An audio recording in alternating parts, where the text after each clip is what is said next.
So I got this Vox AC15CC1 in with perhaps an obvious problem. That input jack's pretty effed. But the customer also asked me to take some of the ice pick off.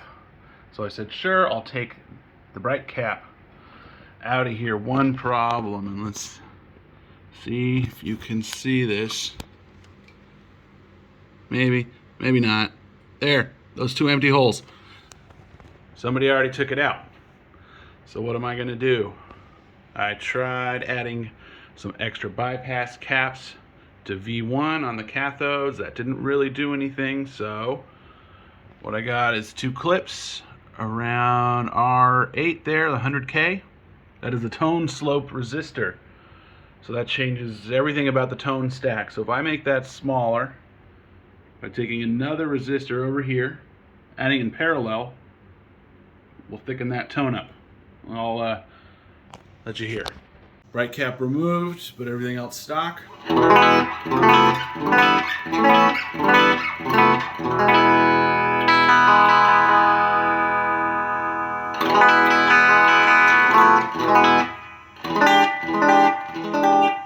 Not the brightest thing in the world or hurting my ears or anything, but the customer wants it different. Let's see what we can do. Alright, here is that amp with a 47K resistor going around the 100K. Dropping that value, probably, what, 30K? Somebody check my math. Let's see what it sounds like. Now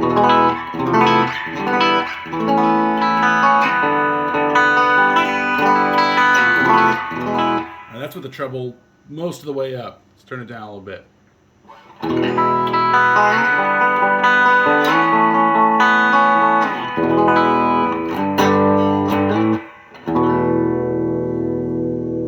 So not only did lowering that tone slope resistor cut some of the highs, allows some more low end to come through, so it's going to be thicker as well.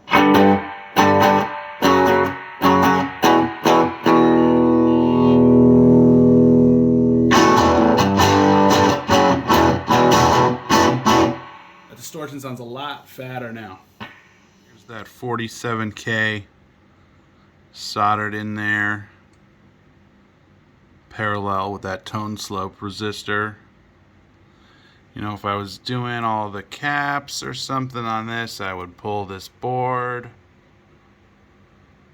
make sure everything's as tight as can be, but I'm just doing this one guy, so sticking it in there, see if you can see that, looping it around, solder it in there just like you would do a bypass cap on any cathode resistor or anything. That's pretty sturdy. So on to the original complaint. This guy.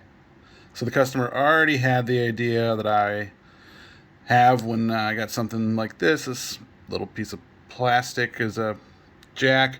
What we're going to do is mount a real switchcraft jack straight to the chassis and then fly some wires over here, especially since this board has some little caps and ferrite beads and all that, so we'll stick to the original design. Usually you can just fly it right to, you know, the main board or whatever, but we're going to be using this and we'll find somewhere to remount that circuit board. Okay, here we are with that new jack mounted right to the chassis with a lock washer for a good grip. It's going straight to the board now. This little guy didn't really make it. I'm trying to remove this guy so I could take this giant pool of solder off and wire it there, but it works just fine like this. Not sure exactly what they were thinking with everything on here. I mean, noise suppression, maybe there's no difference now. Sounds good.